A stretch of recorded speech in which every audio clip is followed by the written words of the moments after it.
નમસ્કાર, હું છું પરવીન પઠાણ અને ગુજરાતની વાત પ્રોગ્રામમાં તમારું સ્વાગત કરું છું। આજે આપણે આપણા આ પ્રોગ્રામમાં જાણીશું કે આપણા ગુજરાત રાજ્યમાં દિવસ દરમિયાન કઈ કઈ ઘટનાઓ બની છે અને કેવી રીતે બની છે, કયો છે સોશિયલ મીડિયાનો હોટ ટોપિક મુદ્દો, તે સમગ્ર જાણકારી વિસ્તારપૂર્વક આપણા આજના આ પ્રોગ્રામમાં આપણે નિહાળીશું। તો ચાલો જાણીએ અને નજર કરીએ શરૂઆતના મુખ્યના વિશેષ સમાચારો પર। હથિયારો સાથે બે જૂથ વચ્ચે અથડામણ। વડોદરામાં પ્રેમ પ્રકરણમાં યુવાનને ખંજર માર્યું, લોહી લુહાણ હાલતમાં એક્ટિવા પર હોસ્પિટલ પહોંચાડ્યું, પણ બચ્યો નહીં। તો બીજી બાજુ BSNL નો ધડાકો। ગુજરાતમાં ડિસેમ્બર સુધીમાં 5G 4G સર્ચ્યુરેશન પ્રોજેક્ટથી ગુજરાતમાં 750 સોલાર મોબાઈલ ટાવર લગાડશે। ડાંગના અંતરિયાળ વિસ્તારમાં પણ નેટવર્ક મળશે। તો બીજી તરફ કોલકાતા રેપ હત્યાની ઘટનાના વિરોધ વચ્ચે અમદાવાદમાં ડોક્ટર પર હુમલો। LG હોસ્પિટલમાં દર્દીના પરિવારજનોને ડોક્ટરનું ગળું દબાવ્યું, કહ્યું તું મને ઓળખતો નથી, હું તને જોઈ લઈશ। તો બીજી તરફ પેટ્રોલની નજીક પહોંચી ગયા CNGના ભાવ। પેટ્રોલ અને ગેસના ભાવ વચ્ચે 5 થી 17 રૂપિયાનો તફાવત। લોકોમાં મૂંઝવણ છે કે પેટ્રોલ કાર લેવી કે ગેસવાળી। તો બીજી તરફ રક્ષાબંધન નિમિત્તે તીર્થસ્થાનોમાં ભક્તોની ભીડ ઉમડી હતી। અંબાજીમાં ભક્તોનું ઘોડાપુર। કષ્ટભંજન દેવને US UK કેનેડાથી રાખડીઓ આવી અને શામળાજીમાં સોનાની રાખડીઓ અર્પણ કરાઈ।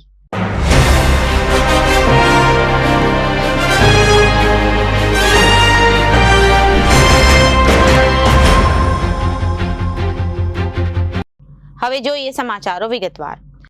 વડોદરાના વિશ્વામિત્રી નજીક આવેલા સુભાષનગર 1માં રક્ષાબંધનના પર્વ પ્રેમ પ્રકરણની અદાવતમાં ઝઘડો થતા 19 વર્ષના યુવાનની હત્યા થઈ હતી। ઘટનાની જાણ થતાં જ રાવપુરા પોલીસ સ્ટાફ ઘટના સ્થળે દોડી ગયો હતો અને વધુ તપાસ હાથ ધરી છે। આ ઉપરાંત DCB ઝોન 2C ડિવિઝનના ACP પણ બનાવની ગંભીરતા જોતા સયાજી હોસ્પિટલ ખાતે આવી પહોંચ્યા હતા। હુમલામાં 3 લોકો ઈજાગ્રસ્ત થતા તેમને સારવાર અર્થે વડોદરાની સયાજી હોસ્પિટલ ખાતે ખસેડવામાં આવ્યા છે, જ્યાં હાલ તેમની સારવાર ચાલી રહી છે અને આ મામલે બંને પક્ષે સામસામે પોલીસ ફરિયાદ નોંધાવી છે। મૂળ રાજસ્થાનના અને હાલ વડોદરાના વિશ્વામિત્રી બ્રિજ નીચે આવેલા મહાકાળી નગરમાં રહેતા શ્રાવણ રમરભાઈ મારવાડી એ રાવપુરા પોલીસ સ્ટેશનમાં નોંધાવેલી ફરિયાદમાં જણાવ્યું હતું કે તેમની પત્ની સાથે નજીકમાં રહેતા મંગળ ઉર્ફે સત્યમ ધનજીભાઈ ભીલ મારવાડી સાથે આશરે 1.5 વર્ષ અગાઉ આડા સંબંધ હતા। જે તે વખતે તેમણે અમારા સમાજના માણસોને ભેગા કર્યા હતા અને આ બાબતે અંદરો અંદર સમાધાન કરી લીધું। ત્યારબાદ ગઈકાલે 19 ઓગસ્ટના રોજ સાંજના આશરે 6:30 વાગ્યે મંગળ ઉર્ફે સત્યમ મારા ઘરની નજીક આવીને બેઠો હતો અને મારા ઘર તરફ જોયા કરતો હતો, જેથી મેં મારા ભાઈ વિજયને બોલાવી કહ્યું હતું કે મંગળ સાથે સમાધાન થયું હોય છતાં પણ 2-3 દિવસથી આપણા ઘર પાસે આવતો જતો હોય છે। આજે પણ ઘર પાસે જ બેઠો છે અને મારા ઘર તરફ જોયા કરે છે, જેથી અમારો ભાઈ વિજય આવ્યો હતો અને મંગળને વાત કરતા કરતા તે ત્યાંથી નીકળી ગયો હતો। મારો ભાઈ વિજય પણ ત્યાંથી નીકળી ગયો હતો। હું મારા ઘરે હાજર હતો તે વખતે આશરે 7:30 વાગ્યે મારા ઘરની આગળ નજીકમાં બૂમાબૂમ થતા હું એકદમ બહાર આવ્યો હતો।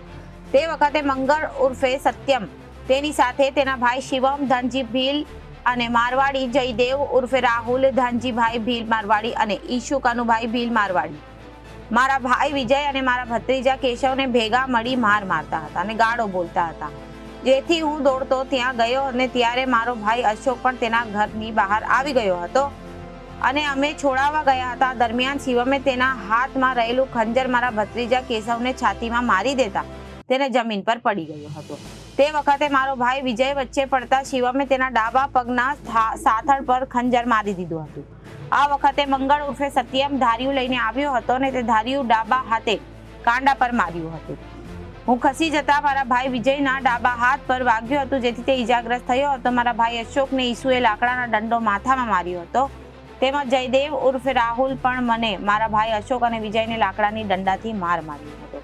આ સમયે આસપાસના લોકો ત્યાં દોડી આવતા અમને બચાવ્યા હતા। મારા ભત્રીજા કેશવને એક્ટિવામાં બેસાડીને સયાજી હોસ્પિટલ લઈ ગયા હતા અને જ્યાં ડોક્ટરે તેને મૃત જાહેર કર્યો હતો। આ મામલે રાવપુરા પોલીસ સ્ટેશનમાં ફરિયાદ નોંધાઈ છે। બીજી તરફ વિશ્વામિત્રી બ્રિજ નીચે આવેલ સુભાષનગર 1 શિવમમાં ભીલે પણ મૃતક કેશવ સહિત 4 સામે રાવપુરા પોલીસ સ્ટેશનમાં ફરિયાદ નોંધાવી છે, જેમાં તેઓએ જણાવ્યું કે ગઈકાલે સાંજના આશરે 6:30 વાગે મારા ભાઈ મંગળ ઉર્ફે સત્યમભાઈનો ફોન આવ્યો હતો અને મેં કહ્યું હતું કે શ્રાવણ મારવાડીના ઘરે પાસેથી પસાર થતો હતો. તે વખતે આ શ્રવણે મને જોઈ ગમે તેમ ગાળાગાળી કરી ઝઘડો કર્યો હતો.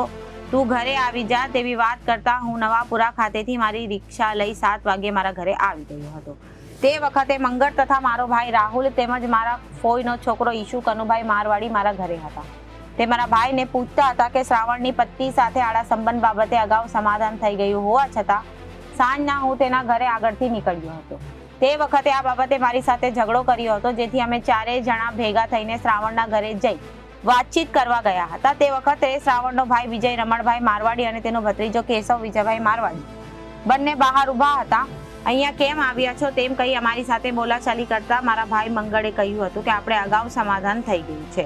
ત્યાર પછી અમારી વચ્ચે કોઈ બોલાચાલીના સંબંધ નથી તેમ કહેતા વિજય અને કેશવ ઉશ્કેરાઈ ગયા હતા અને ગાળો બોલી નજીકમાંથી લાકડાના દંડા લાવી મને મારવા લાગ્યા હતા. તે વખતે અશોક ઉર્ફે ઢોલો રમણભાઈ મારવાડી તેના હાથમાં કુહાડી લઈને આવ્યો હતો અને મારા ભાઈ મંગળને માથાના પાછળના ભાગે પીઠના ભાગે મારી હતી.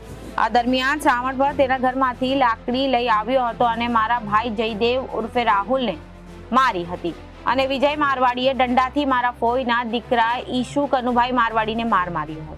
આ વખતે બૂમાબૂમ થતા આજુબાજુના માણસો ભેગા થઈ જતા હતા અને અમને છોડાવ્યા હતા. મારા ભાઈ મંગળ ઉર્ફે સત્યમ અને જયદેવ ઉર્ફે રાહુલને લઈ મારી રિક્ષામાં સયાજી હોસ્પિટલ લઈ ગયો હતો. આ મામલે મેં રાવપુરા પોલીસ સ્ટેશનમાં ફરિયાદ નોંધાવી છે. દેશ હાલ 5G ની સ્પીડે આગળ વધી રહ્યો છે. દેશમાં કેટલીક ખાનગી કંપનીઓએ 5G સર્વિસ પણ આપી દીધી છે. ત્યારે દેર આએ દુરુસ્ત આએ કહેવતની માફક દેશમાં 4G શરૂ થયાના લગભગ 12-13 વર્ષ સરકારી કંપની ભારત સંચાર નિગમ લિમિટેડ BSNL દેશમાં ગુજરાત સહિતના રાજ્યોમાં 4G શરૂ કરવા જઈ રહ્યું છે. ત્યારે 2G 3G બાદ હવે 4G શરૂ કરવા જઈ રહેલા BSNLને સોશિયલ મીડિયામાં પણ વધાવી લેવાયું છે. હવે સપ્ટેમ્બર એન્ડ સુધીમાં ગુજરાતમાં તમામ 4G સોલર ટાવર શરૂ થઈ જશે, જેથી ગુજરાતમાં BSNLનો આંતરિક સૂત્રો મુજબ ડિસેમ્બર સુધીમાં 5G પણ શરૂ થઈ શકે છે. હાલમાં ગુજરાતમાં 750 જેટલા 4G સેચ્યુએશનના ટાવર લાગી રહ્યા છે, જે પૈકી દક્ષિણ ગુજરાતમાં 417 જેટલા મોબાઈલ ટાવર લાગશે. સૌથી મોટી ખાસિયત એ છે કે જે વિસ્તારની અંદર 4G ટાવર લાગી રહ્યા છે તે વિસ્તારમાં અન્ય કોઈ પણ ટેલિકોમ કંપનીના ટાવર નથી. એટલે કે વિસ્તારની અંદર મોબાઈલના અન્ય કંપનીઓના નેટવર્ક અત્યારના સમયમાં સુધીમાં જોવા મળી શકતા નથી. ગુજરાતમાં 4G સેચ્યુએશન પ્રોજેક્ટ BSNL દ્વારા શરૂ કરવામાં આવ્યું છે. 2022માં પ્રોજેક્ટ સમગ્ર ભારત દેશમાં શરૂ કરવામાં આવ્યું હતું, જે અંતર્ગત અલગ અલગ સાઇટ નક્કી કરવામાં આવી હતી, જેના ભાગરૂપે ગુજરાતમાં પણ ખાસ કરીને દક્ષિણ ગુજરાતના જે આંતરિયાળ વિસ્તારો છે તે વિસ્તારોની અંદર પણ BSNLના 4Gના મોબાઈલ ટાવર હવે ઉપલબ્ધ કરાવવા માટેનું આયોજન શરૂ કરાયું છે. જે પૈકીની ઘણી બધી સાઇટ એવી છે કે જ્યાં કામગીરી પૂર્ણ થઈ ગઈ છે અને હજી પણ અનેક એવા લોકેશન છે કે જ્યાં આગળ મોબાઈલ ટાવર લગાવવાના શરૂ છે. પહેલી વખત ભારત દેશમાં 4G ટાવર મેડ ઇન ઇન્ડિયાના કોન્સેપ્ટ સાથે તૈયાર કર્યો છે, જેમાં ટાટા કન્સલ્ટન્સી સર્વિસ TCS અને તેજસે જે સ્વદેશી કંપનીઓ છે તેમના દ્વારા ટેકનોલોજીનો ઉપયોગ કરીને આ ટાવર તૈયાર કરવામાં આવ્યો. એક રીતે કહીએ તો આ પહેલી તેવી ટેકનોલોજી છે કે જે સ્વદેશમાં તૈયાર થઈ ગઈ છે અને હવે આપણે તેને 4G ટાવર ઉપયોગમાં લેવાના છે. ત્યાર સુધીમાં ટેલિકોમ ક્ષેત્રની અંદર મોટાભાગની ટેકનોલોજી વિદેશથી આપણે લેતા હતા અને એ ટેકનોલોજીના ઉપયોગમાં લેવાતી મશીનરી અને સ્પેર પાર્ટ પણ ચીન જેવા દેશો પાસેથી લેતા હતા. પરંતુ હવે આપણા દેશમાં તૈયાર થયેલી મશીનરી અને સોફ્ટવેરથી લઈને તમામ ઇક્વિપમેન્ટનો ઉપયોગ સ્વદેશમાં થવાનો છે, જેના કારણે ચીન જેવા દેશ પાસેથી આપણે જે ટેકનોલોજી લેતા હતા અને તેના કારણે આપણે તેમના પર નિર્ભર રહેવું પડતું હતું તે હવે રહેવું પડશે નહીં. એની સાથે સાથે આ ટેકનોલોજીમાં જે મશીનરીનો ઉપયોગ થવાનો છે તે પણ હવે આપણે અન્ય દેશોમાં એક્સપોર્ટ કરતા જઈશું. BSNL અત્યારે 3G ટાવર જે લાગ્યા હતા તેમાં 2100 મેગાહર્ટ્ઝની ફ્રીક્વન્સી ઉપર કામ કરતું હતું, જેના કારણે નેટવર્કની રેન્જ ખૂબ ઓછી મળતી હતી. એટલે કે એક BSNLના નેટવર્ક પર અત્યાર સુધી માત્ર 500 મીટર સુધીનો વિસ્તાર જ કવરેજ કરવામાં આવતો હતો. પરંતુ હવે આ નવી ટેકનોલોજી 4Gના ટાવરમાં ઉપયોગમાં લેવાશે, જેમાં 700 મેગાહર્ટ્ઝ ફ્રીક્વન્સી ઉપર કામ થશે, જેના કારણે હવે એક ટાવરની સેન્ટર 3 થી 4 કિલોમીટર સુધી થશે અને જે ઇન્ડોરનો ઉપયોગ થતો હોય તેમાં પણ સારું કવરેજ મળી શકશે. ગ્રાહક B2 બેન્ડ છે જે પોતાના હેન્ડસેટમાં ચેક કરી શકશે, જેનાથી નવા 4G ટાવર્સનો તે લાભ લઈ શકશે. કેમ તે પણ સ્પષ્ટ થઈ જશે. જો કે હાલના તબક્કે BSNL દ્વારા 4Gના 700/2100 મેગાહર્ટ્ઝ ઉપર લોન્ચ કરવામાં આવી રહ્યું છે, જેના કારણે જે ગ્રાહકો પાસે જૂના હેન્ડસેટ છે તે પણ સરળતાથી તેનો ઉપયોગ કરી શકશે. પરંતુ સારા નેટવર્ક માટે જે હેન્ડસેટમાં B2.8 હશે તે વધુ સારી રીતે કવરેજ મેળવી શકશે. દેશમાં કેન્દ્ર સરકાર દ્વારા સૌથી વધુ સોલાર સિસ્ટમને મહત્વ આપવામાં આવી રહ્યું છે, જે હવે ધીરે ધીરે ટેકનોલોજીમાં પણ સોલાર સિસ્ટમને કેવી રીતે ગોઠવવામાં આવે તે નક્કી કરવામાં આવ્યું છે. ખાસ કરીને BSNL દ્વારા જે 4G ટાવર લગાડવામાં આવનાર છે તે હવે મહંદશે સોલાર સિસ્ટમથી ચાલશે. પહેલા મોબાઈલ ટાવર ઇલેક્ટ્રિસિટી અને DG સેટ આધારિત છે, તેમાં ઘણી મુશ્કેલી આવતી હતી, જેમ કે ઇલેક્ટ્રિસિટી ન હોય તો મોબાઈલ ટાવર DG સેટ ઉપર ચાલે. DG સેટમાં સ્ટાફના વ્યક્તિએ ફરજિયાત ટાવર માટે સપ્લાય ચાલુ કરવા માટે ત્યાં જવાની ફરજ પડતી હતી. ડીઝલનો પણ ઉપયોગ વધુ થતો હતો, તેના કારણે પ્રદૂષણ પણ ખૂબ ફેલાતું હતું. સૌથી વધુ નુકસાન સાઇટ બંધ હોવાના કારણે ગ્રાહકોને થતી હતી, પરંતુ હવે સોલાર બેઝ હોવાને કારણે ઇલેક્ટ્રિસિટી અને DG સેટ પર જે આત્મનિર્ભર રહેવું પડતું હતું તે ઘણે અંશે ઘટાડો થશે. એટલું જ નહીં પરંતુ પર્યાવરણ પણ સુધરશે અને સાથે સાથે ટાવરનો ઓફ ટાઈમ હોય છે તે 99% કરતાં વધુ થઈ શકે, જેથી ગ્રાહકને જે ભૂતકાળમાં મુશ્કેલીઓ થતી હતી તેનાથી તેઓને રાહત મેળવી શકશે. ગુજરાત અને ખાસ કરીને દક્ષિણ ગુજરાતના જે આંતરિયાળ વિસ્તારો છે ત્યાં આગળ મોબાઈલના નેટવર્ક ખૂબ જ ઇસ્યુ છે. ડાંગમાં એવા કેટલાક વિસ્તારો છે કે જ્યાં આજની તારીખે પણ મોબાઈલ નેટવર્ક ખૂબ જ મળવું મુશ્કેલ છે, જેના કારણે ગ્રાહકોને ભારે મુશ્કેલી થતી હતી. તેમજ અન્ય કામગીરીમાં પણ તકલીફો થતી. મોબાઈલ ટાવર ઇલેક્ટ્રિસિટી અને DG સેટના આધારે હોવાથી અંતરિયાળ વિસ્તારોમાં સમસ્યાઓ સૌથી વધુ હતી. પરંતુ હવે BSNL દ્વારા નવી ટેકનોલોજીના માધ્યમથી થકી નવા મોબાઈલ ટાવરમાં સોલાર સિસ્ટમનો ઉપયોગ કરવામાં આવશે. સોલાર સિસ્ટમ લગાવવાને કારણે સારી રીતે તે ચાલી શકશે. ભારત સરકાર દ્વારા દેશભરમાં પ્રથમવાર ઉપયોગ કરવામાં આવી રહ્યું છે, જેના કારણે સોલાર સિસ્ટમ બેઝ આધારિત મોબાઈલ ટાવર શરૂ થશે.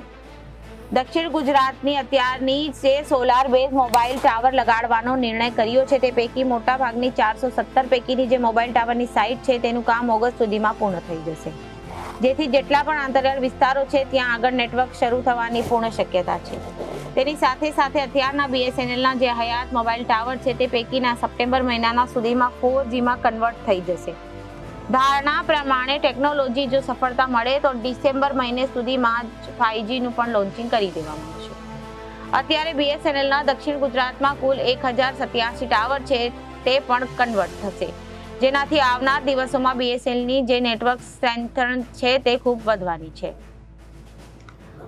4 નેટવર્ક માટે જે મશીનરીનો ઉપયોગ થતો હતો તે મોટાભાગની અન્ય દેશમાંથી લાવવા આવતી હતી, જેના કારણે બેકડોર ઓપન હોય અને હવે જે કોર જ તૈયાર કરવામાં આવે છે તે TCS તેજસ્વી ડોટ દ્વારા તૈયાર કરવામાં આવે, જેનાથી બેકડોર શક્ય નથી, જેનાથી ગમે તેવી પરિસ્થિતિમાં પણ દેશની સુરક્ષામાં અડીખમ રહેવાની તાકાત મળી છે. અને બીજી કોઈ છેડછાડ પણ સ્વદેશી ટેકનોલોજી ઇક્વિપમેન્ટનો ઉપયોગ કરીને જ કરી શકશે, જેના પરિણામ ખૂબ જ સારા મળી રહે. આખા દેશમાં BSNLના સૌથી વધુ સિમ કાર્ડ સુરતમાં લેવાયા છે. આજે પણ બધા જાણીએ છીએ કે BSNL સિવાયની જે અન્ય ટેલિકોમ કંપનીઓ છે તેઓ પોતાના રેટ સમયાંતરે વધાવતા રહે છે, પરંતુ હવે એવો નિર્ણય કર્યો છે કે અમારી નવી 4G લોન્ચિંગ કર્યાના 1 વર્ષ સુધીમાં કોઈ પણ પ્રકારનો ભાવ વધારો કરવાના નથી. એટલું જ નહીં પરંતુ જે કોર નેટવર્ક છે તેની પણ સેન્ટ્રેમ વધારી શકશે. અત્યારે 10 GBps સુધીની અમારી સેન્ટ્રેન્સ છે, જેના 100 GBps સુધી વધારી રહ્યા છે. તેમને જાણીને આશ્ચર્ય થશે કે સમગ્ર દેશમાં BSNL દ્વારા સૌથી વધારે સિમ કાર્ડ સુરત શહેરમાં આપ્યા છે. અંદાજે 1 લાખ જેટલા ગ્રાહકો અમારા સિમ કાર્ડ લીધા છે, કે જે મોટો રેકોર્ડ માની શકાય છે. તેમ 20,000 કરતાં વધારે એવા ગ્રાહકો પોર્ટ કરાવ્યો છે, જેમણે અન્ય કંપનીઓ છોડીને BSNL તરફ રસ દાખવ્યો છે.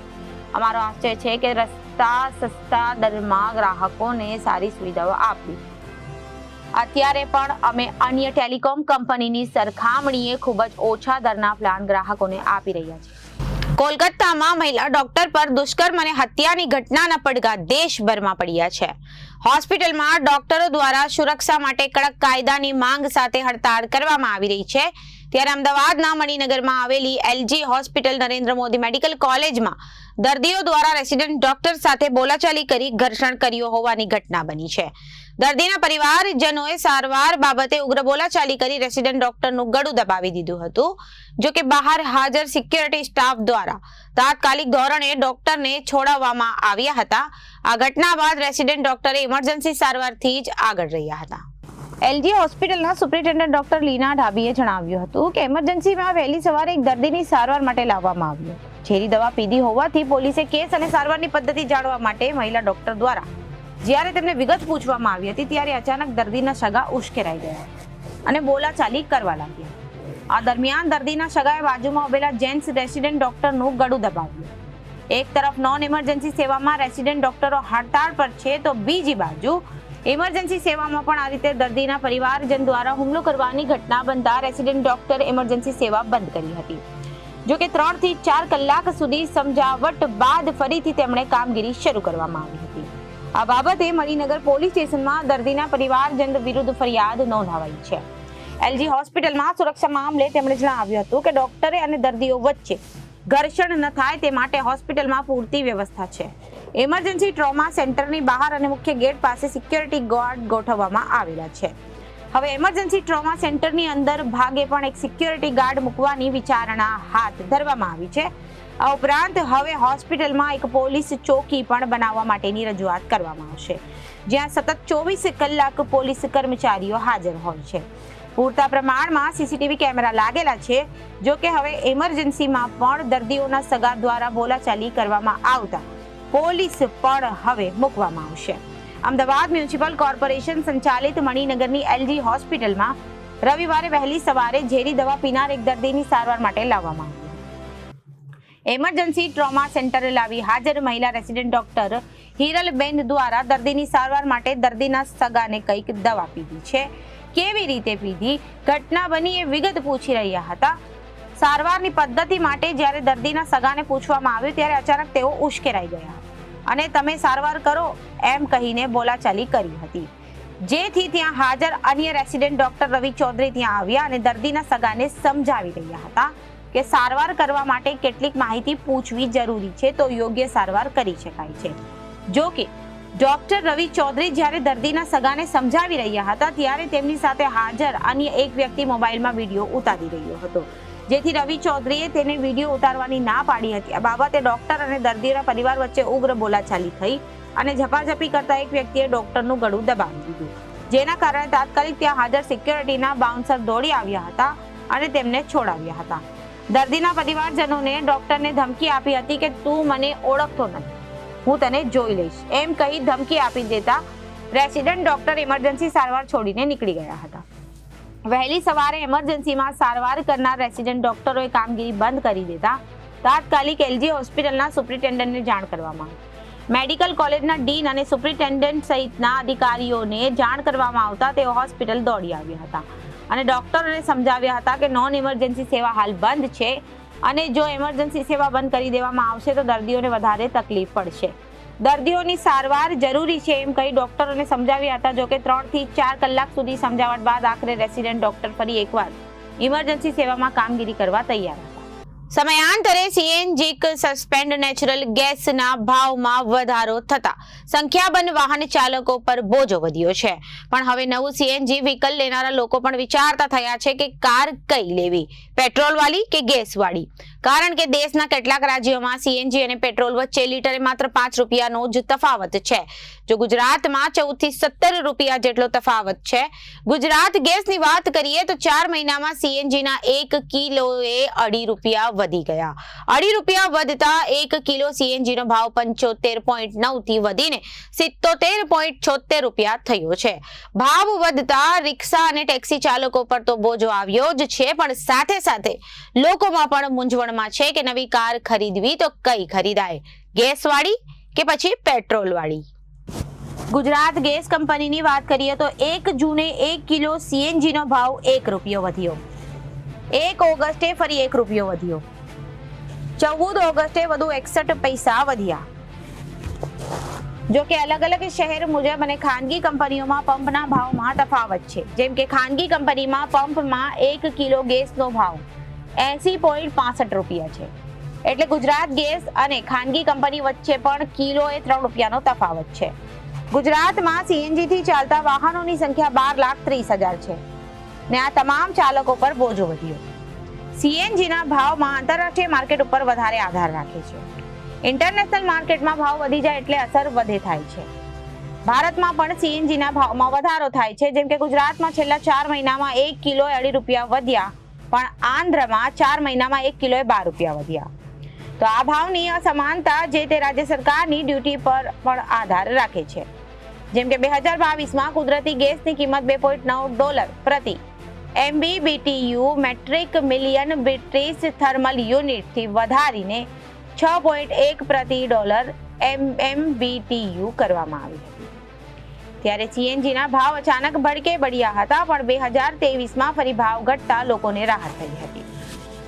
અત્યારે એક સાથે પણ ભાવ વધતા નથી અને કટકે ભાવ વધે છે. નેચરલ ગેસના જથ્થાના ભાવના તેના તાપમાનના આધારે વધઘટ થાય છે. આ જથ્થા મુજબ ભાવમાં ફેરફાર થતો નથી. તાપમાન માટે આંતરરાષ્ટ્રીય બજારમાં એક માપ છે.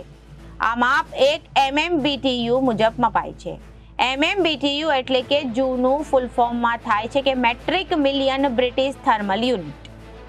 MMBTU એટલે કે 21 કિલો ગેસ થયો. તેનું તાપમાન ઊંચું હોય તો ભાવ વધારે અને તાપમાન નીચું હોય તો ભાવ ઓછો.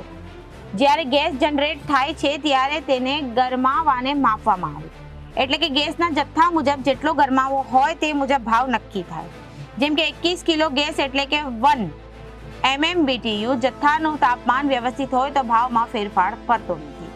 પણ કુદરતી રીતે તાપમાનમાં વધઘટ થાય છે તો ભાવમાં પણ વધઘટ થાય છે. અત્યારે 1 MMBTU નો ભાવ $2.1 છે, એટલે કે $176.30 થયા છે. ડોલરના ભાવ વધે ત્યાં પણ ગેસનો ભાવ વધે છે. Federation of Gujarat petroleum dealers association FGPDA ના આંકડા અનુસાર રાજ્યમાં લગભગ 12,30,000 સીએનજી વાહનો છે, જેમાં પબ્લિક ટ્રાન્સપોર્ટ બસો, સીએનજી પર ચાલતા માલસામાન વગેરે જેવા કમર્શિયલ વાહનોનો સમાવેશ થાય છે. જેમાં 4 લાખ સીએનજી ઓટો રિક્ષા અને લગભગ 6 લાખ 4-વ્હીલર ટેક્સી છે. ખાનગી કાર તો અલગ અલગ. અત્યારે ગુજરાત ગેસ સંચાલિત સીએનજી પંપ સ્ટેશન 1003 છે અને અદાણી કંપનીના 560 ફિલિંગ સ્ટેશન છે. આ બંને મળીને ગુજરાતમાં 1562 ફિલિંગ સ્ટેશન છે. અદાણી જેવી સીએનજી ગેસની ખાનગી કંપની ટોરેન્ટના પંપ પણ ભારતમાં છે, પણ ગુજરાતમાં માત્ર જૂનાગઢ જિલ્લામાં 17 સીએનજી ફિલિંગ સ્ટેશન છે. મહારાષ્ટ્રમાં પણ પુણેમાં પણ પંપ છે. ઉત્તર પ્રદેશના ટોરેન્ટોમાં સૌથી વધારે સીએનજી ફિલિંગ સ્ટેશન છે. બાકી પંજાબ, રાજસ્થાન, તેલંગાણા, તામિલનાડુ મર્યાદિત સંખ્યામાં ટોરેન્ટો સીએનજી પંપ છે. FGPDA ના આંકડા અનુસાર ગુજરાતમાં 12,30,000 વાહનો છે, જેમાંથી સૌથી વધારે 4.21 લાખના વાહનો એકલો દક્ષિણ ગુજરાતમાં છે. આ 12.30 લાખ વાહનોમાંથી 4 લાખ ઓટો રિક્ષા છે અને 6 લાખ 4-વ્હીલર ટેક્સી અને ખાનગી કાર છે, તો બાકી 2 લાખ વાહનો કોમર્શિયલ ઉપયોગ માટે વપરાતા ટેમ્પો, મિની ટ્રક છે. અમદાવાદના રિક્ષા ચાલક શેખ ફારૂકે જણાવ્યું હતું કે કસ્ટમરને તકલીફ પણ પડે છે. 8 થી 5 વર્ષ પહેલા ₹56 હતા, અત્યારે ₹78 નજીક પહોંચી ગયા છે ભાવ. જ્યારે સીએનજી શરૂ થયું ત્યારે આટલા ભાવ ન હતા વધ્યા, એટલે 15 વર્ષમાં ભાવ નથી વધ્યા, એટલે છેલ્લા 5 વર્ષમાં વધી ગયા. અત્યારે ઘરનો ખર્ચ કાઢવો પણ મુશ્કેલ છે. અમે રિક્ષા ભાડું જ રોજનું ₹350 આપીએ છીએ. મહિને ₹10,500 ગણી લેવાના, પછી ગેસ રિફિલના પૈસા કાઢવાના અને એ પણ 9,000 જેટલા, ને છેલ્લે ઘરનું વિચારવાનું. ₹100 ગેસમાં ₹500 ધંધો કરતા હતા, તેમાંથી રોજનો 200 ખર્ચ કરીને 300ની બચત કરી શકતા હતા. આજે તો રોજનો ₹300 તો ગેસ જાય છે, બચત તો કાંઈ થતી નથી. એમાંય અમે મારફત ઓટો ટેક્સી બુક કરવાનું આવ્યું તો પછી કસ્ટમર પણ એટલા ભાવ આપતા નથી. રિક્ષા ચાલક મોહમ્મદ ઇલિયાસ કહે છે, અત્યારે ભાવ વધારો થયો છે તો તે પોસાતો નથી. પેસેન્જર ભાડું પૂરતું ભાડું માંગતા છે અને ગેસના ભાવ વધતા જાય છે, પણ તેના માટે કોઈ એસોસિએશન આંદોલન કરતા નથી. લોકડાઉન પહેલા જે ધંધો હતો તે હતો, એટલે હવે તો થતો નથી. રોજનું ભાડું આપવાનું, રોજનો ગેસનો ખર્ચ પણ કાઢવાનો. પહેલા ₹100માં 2 કિલો ગેસ આવી જતો, આજે 2 કિલો ગેસના ₹160 આપવા પડે છે. સરખેજ પાસે આવેલા પેટ્રોલ પંપના મેનેજર વિશાલ પટેલે કહ્યું હતું કે મહિના પહેલા ₹1 વધ્યો, 4 મહિનામાં ₹2નો વધારો થયો, પણ પેટ્રોલ ડીઝલની સામે સીએનજીનું વેચાણ વધારે છે. એ પણ હકીકત છે. અમારા જ કંપની વાત કરીએ તો રોજનું 5000 લીટર પેટ્રોલ જાય છે, તેની સામે ગેસ 4000 કિલો વધારે વેચાય છે. રોજનું 9000 કિલો ગેસનું વેચાણ અમારા પંપ પરથી થાય છે. ગેસના પંપમાં પણ ઓનલાઈન અને ઓફલાઈન એમ બે પ્રકાર હોય છે. ઓનલાઈન એટલે પંપ પરથી બહારથી ટેન્કરના ગેસ આવે, તો ઓનલાઈન એટલે પંપ પર જ મશીન ઇન્સ્ટોલ કરવું, ત્યાં જ ગેસ બનાવવા. અને ગુજરાતમાં કુલ જેટલા પંપ છે તેમાંથી 50% પંપ ઓનલાઈન છે. બહુ દૂરની નહીં પણ 2017ની જ વાત કરીએ તો એ વર્ષમાં લીટર પેટ્રોલનો ભાવ 71 રૂપિયા હતો, તેની સામે 1 કિલો સીએનજી ભાવ ₹47 હતો, એટલે કે બંને વચ્ચે 24 રૂપિયાનો ફેર હતો. હવે સીએનજીનો ભાવ 77 રૂપિયા થઈ ગયો છે અને બંને વચ્ચે 24 રૂપિયાનો ફેર હતો. સીએનજીનો ભાવ અને 17 રૂપિયાનો ફેર કરે છે. ખાનગી ગેસ કંપનીમાં ભાવ 80 રૂપિયા છે, તો એ હિસાબ અત્યારે પેટ્રોલ અને ખાનગી ગેસ કંપનીના ભાવ વચ્ચે 14 રૂપિયાનો જ તફાવત છે. એટલે સમય નજીક આવતો જાય છે તેમ તેમ પેટ્રોલ અને સીએનજી ગેસ વચ્ચેનો તફાવત ઓછો થતો જાય છે. નેચરલ ગેસ એ પૃથ્વી પરનો એનર્જી મેળવવાનો સૌથી મોટો ભંડાર છે. બીજા ઈંધણના પ્રમાણમાં નેચરલ ગેસ પૃથ્વીને પર્યાવરણને નુકસાન કરતો નથી. અનેક દ્રષ્ટિકોણીએ જોઈએ તો 2034 સુધીમાં બીજો કોઈ પણ ઈંધણ કરતા સૌથી મોટો જથ્થો બની જશે. આવનારા સમયમાં સીએનજીની માંગ વધવાની છે, આ વાતને પણ નકારી શકાય નહીં. આને જોતા લાગે છે કે આવનારા 5 વર્ષમાં સીએનજીના આંતરરાષ્ટ્રીય બજારમાં માંગ વધવાની છે અને ડિમાન્ડ પણ વધશે, એટલે ભાવ પણ વધવાના છે.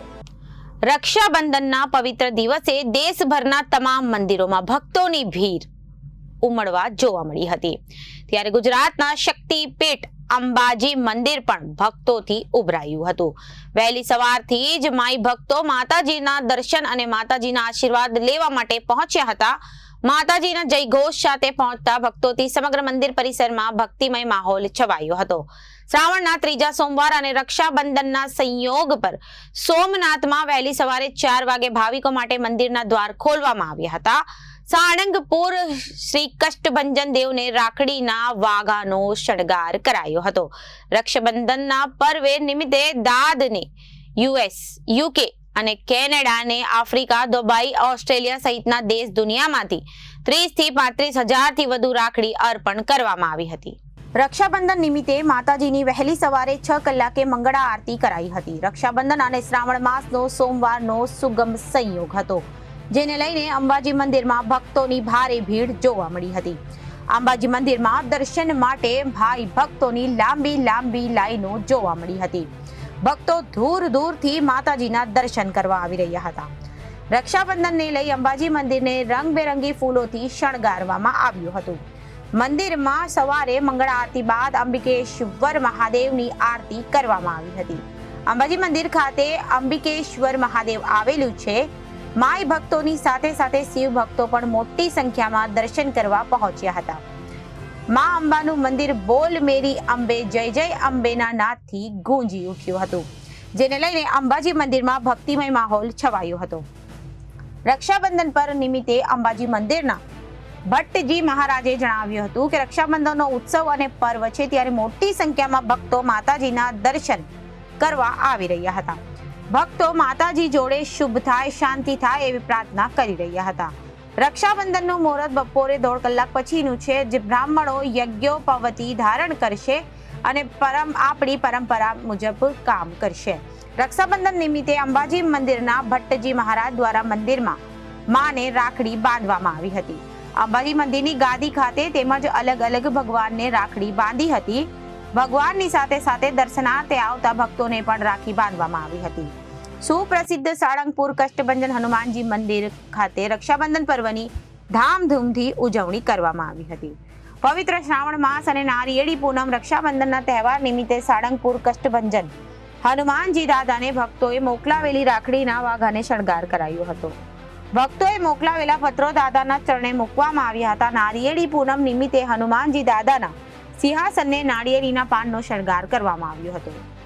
સાળંગપુર કષ્ટભંજન હનુમાનજી મંદિર વહેલી સવારથી ભક્તો અને હનુમાનજી દાદાના રાખડીઓ ધરાવી તેમજ દાદાના ચરણે પત્રો મૂકીને હનુમાનજી દાદાના દિવ્ય શરગાણના દર્શન કરી ધન્યતા અનુભવી રહ્યા હતા. સાળંગપુર કષ્ટભંજન હનુમાનજી મંદિરે સંતો દ્વારા મંદિરે આવેલા હરિભક્તોને રાખડી બાંધી રૂડા આશીર્વાદ આપીને પવિત્ર રક્ષાબંધન પર્વની ધામધૂમથી ઉજવણી કરવામાં આવી હતી. દાદાને મોકલાવેલી રાખડીઓમાં પિસ્તા ડેકોરેશન, આર્ટિફિશિયલ કેમિકલ કપડામાંથી બનાવેલી, ઊનમાંથી ગૂંથીને બનાવેલી મોર પંખવાળી, બાળ આકારની બનાવેલી કોડીઓ અને મોતીથી બનાવેલી ટોન દ્વારા ડેકોરેશન કરેલી ફૂલવાળી, શ્રીરામના મુખવાળી ડેકોરેશન, દાદાના ફોટોવાળી ફૂલ મોરપંખવાળી, કાપડમાંથી બનાવેલી, લાકડામાંથી બનાવેલી, દાદાની પેઇન્ટિંગવાળી, ઘૂઘરાડીવાળી, ઘૂઘરીવાળી, ઇન્ડિયા મેપવાળી, ચોખામાંથી બનાવેલી ગોળ, ચોરસ, લંબચોરસ, લંબગોળ વગેરેના આકારની રાખડી, 3 ફૂટ ગડાવાળી, 2 ફૂટ કેકના આકારવાળી, 2 ફૂટ વડતાલ ધામ ઉત્સવના લાગોવાળી, 1.5 ફૂટ રામ ભગવાન ફોટોવાળી, 1.5 દાદાના ફોટોવાળી એમ રાખડીઓ રાજ્ય, દેશ અને દુનિયામાંથી કુલ 30 થી 35,000 રાખડીઓ આવી હતી. ઉત્તર ગુજરાતના સુપ્રસિદ્ધ યાત્રાધામ શામળાજીમાં ભક્તોએ ભગવાન શામળિયાને પવિત્ર રાખડી અર્પણ કરી હતી અને શામળિયા ભગવાનને રક્ષાબંધન અને શ્રાવણી પૂનમ નિમિત્તે ખાસ શણગાર કરવામાં આવ્યો હતો. અગ્રણીઓ અને જ્ઞાતિજનો ઉપસ્થિત રહી હેમાદ્રી સંકલ્પ કરી દશાવિધિની સ્નાન વિધિ કરવામાં આવી હતી. દ્વારકાધીશ જગત મંદિરમાં રોજ બળેપૂર્ણિમા પર્વની પરંપરાગત રીતે ઉજવણી કરવામાં આવી હતી. શ્રાવણ માસની પૂનમના પાવન દિવસે દ્વારકાધીશ મંદિરમાં ભગવાનને દ્વારકાધીશને પૂજારી પરિવાર દ્વારા રાખડી અર્પણ કરવામાં આવી હતી. તેમજ મધ્યાહનને સમય દ્વારકાધીશ રાજાધિરાજને શસ્ત્રોક્ત વિધિ વિધાન સાથે યજ્ઞોપવિત પણ ધારણ કરવામાં આવ્યું. પૂજારી પરિવાર દ્વારા યજ્ઞોપવિતની આલાયદી વિધિ કરાયા બાદ ઠાકોરજીને યજ્ઞોપવિત તેમજ રાખડીઓ અર્પણ કરવામાં આવી. તો અત્યારે ગુજરાતની વાતમાં વિરામ લઈએ. વધુ સમાચારો માટે જોતા રહો જનાદેશ ન્યૂઝ. નમસ્કાર.